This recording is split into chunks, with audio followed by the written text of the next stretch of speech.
ChatGPT and the Human Resistance, lesson 2326, which just means February 3rd, 2026. And to kind of do it a little differently, I'm kind of wrapping this in with the Dusoma Foundation February newsletter, which is our first newsletter of the year, with an update for everybody on what we're doing different and the same from 2025. With technology, activism, the not-for-profit, the S-Corp, the technology arm, and how it all fits together into kind of a big plan. But we've been playing with the motto, Marla-AI, for money, for power, for justice, and for fame. And so we just kind of are looking at those four pillars that seem to encompass a lot of what we're working with and advocating for and approaching. And as we go forward into uncharted territories and don't necessarily have all the answers. But starting with the money piece has stayed a problem. And what's interestingly is that I think even if we would have been successful in fundraising, things have been so tough for everybody else. I think we'd still be talking about money and funding no matter what happened. But also, one of the big departures, we are no longer trying to do fundraising and positioning ourselves as successful and getting buy-in under that premise. Again, it's been very difficult for everyone. And to act like we've got everything all figured out and buttoned up is misleading, and it's not helpful to the people we're trying to help, and just in general. So that's a little different. Project 2026, obviously a spoof on the term Project 25, the conservative manifesto, but technology and politics are connected. And so we're kind of thinking about the fact that 2025 is indeed over, it's 2026, and what is our kind of playbook. We'll review Dusoma Foundation in 2025, but that's a blog post. But the things that we're continuing, still Tava Impact, the fashion house, and film, and Starve Magazine for content. We still have the technology arm, which is Marla-AI. And we'll talk about how technology fits into all of this and is sort of the overarching theme. And then this is a continuation of this class, obviously called ChatGPT and the Human Resistance. If you go to the Marla site, you see training, and you see these, and by the time you click on this page, there'll be more stuff on the page. But what's interesting is the evolution of this content. You can see at the bottom, I'm starting with 70 different ways to use ChatGPT. And then as it goes on, we're talking a lot about like safety, ethics, concerns, and how this all fits together. So we kind of have everybody watch the videos from the top to the bottom. And the Dusoma Foundation itself, we are kind of referring to some of the stuff in the past. Again, just we didn't want to mislead that we were successfully funding people and helping and putting them in a tough spot of acting like they were getting help when they really weren't getting much. But the reason we're putting this out there is the thing that we've said from the beginning, which is find your fire. And it's the idea that we're kind of putting out our plan and how to stay focused and not get spun around in this day and age, and sort of making a workbook to help other people kind of think that through and, get organized and focused themselves if that's what they're looking to do. But for us, our Find Our Fire does have a lot to do with, like we said, arts and culture, but also technology. And so I'll be making a separate video, already a demo, that kind of talks about this Colorado Small Claims Filler, which is an AI tool for filling out PDFs. And if you watch the video about 3 minutes in, you'll see that we actually successfully do populate a PDF. So it's hilarious that we kind of set out to change the world, and what we ended up doing is a fillable PDF. But that's where we're at. So, okay. Marla-AI, for money, for power, for justice, and for fame. Let's break this down a little bit. The goals, helping queer refugees in East Africa, obviously very involved with the queer scene in the United States and particularly in the West. ethical data collection, Magic Rainbow Butterfly Spy Phone, which was something that we talked about as an emergency phone for people in East Africa, but we're realizing people need it here quite a bit as well. Another part of our 2026 plan is talking about the Pitchfork Party. Although it sounds a little bit like a political party, it's actually really just a knowledge document.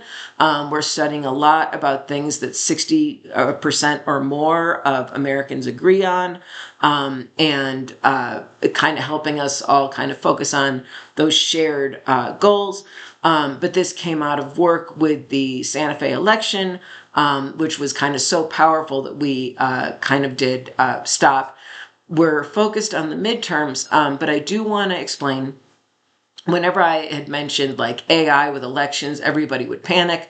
And I want to be clear, we are not using ChatGPT for elections. We are simply making a knowledge document. We are really working on a very human issue of going to politicians, figuring out exactly where they stand, having them take a quick 50-question multiple choice quiz, and just get some clarity and help people vote on a broad scale. Because when we look at the midterms, some of these states are going to have hundreds of candidates, and we're very interested in voter education. And as I say in those videos, I don't want to tell people who to vote for. I want to help them find the politicians and candidates that they're most aligned with.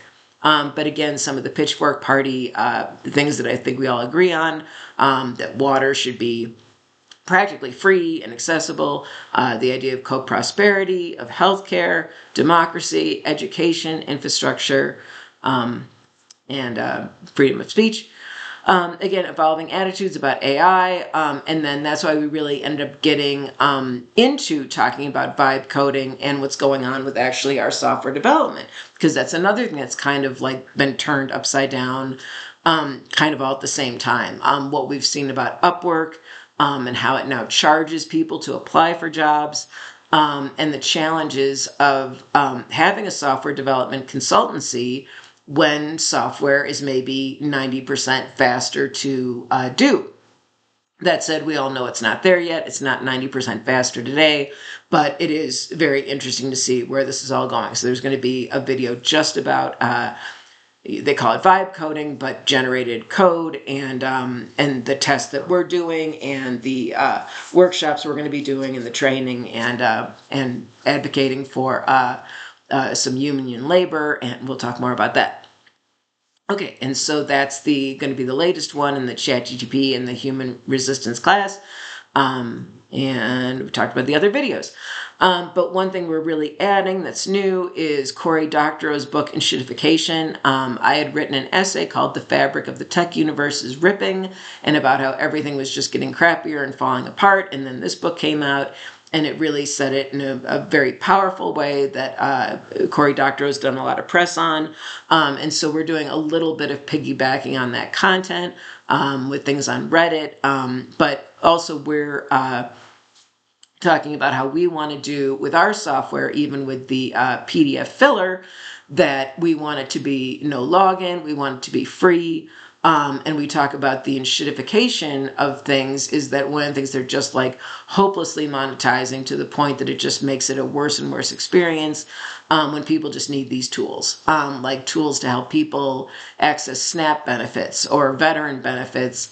You know, if you've got a tool that costs $20 a month or $50 a month or $100 a month and requires all these logins and payments, that's not going to be private. And it's, certainly not going to help poor people who are trying to access benefits, let alone having $50 a month for a piece of software.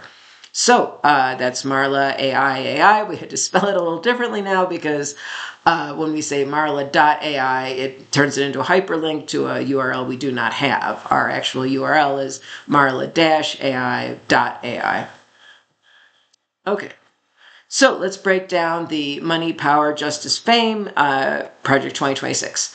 Money, we're talking about everything from fundraising, the landscape, grants, applications, how that system is working, And, talking about jobs, and again, job security. And as Jon Stewart said, they said it was going to fix the environment, and then ended up just sort of coming for our jobs and being bad for the environment.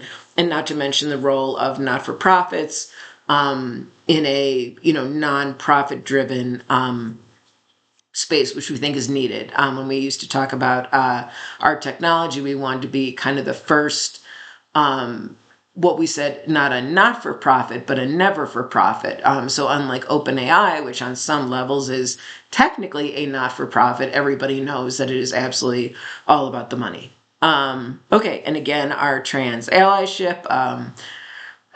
So power. So again, we've got money, power, justice, and fame. So power, we're, again, the focus on the midterm elections. Just 2 hours ago, I saw something on the news and talking about how they're particularly going to do a special focus on targeting anything related to gender and trans grants. So our work there is, we feel, is quite urgent, and still where our alignment is. And then in terms of justice, everything with laws, activism, legal representation. Again, where is AI on all this? We've just learned a lot about legal tech. Again, we've gone from being maybe excited about the potential to being very concerned about some of the realities. But we'll also be talking about justice in terms of like why things don't change. Why is United Healthcare allowed to deny almost everything, even if it can cause the person to die or irreversible damage? Why is Bill Gates, as of today, not being frog-marched out of the Gates Foundation? What's going on with that? And then in the spirit of transparency, I am allowed to say that I have a case, and the name and number is on the screen. It's in Pacer. And then the final one, fame. We're still all about fashion, film, fiction, Taza Impact Fashion House and documentary, Before the Boats.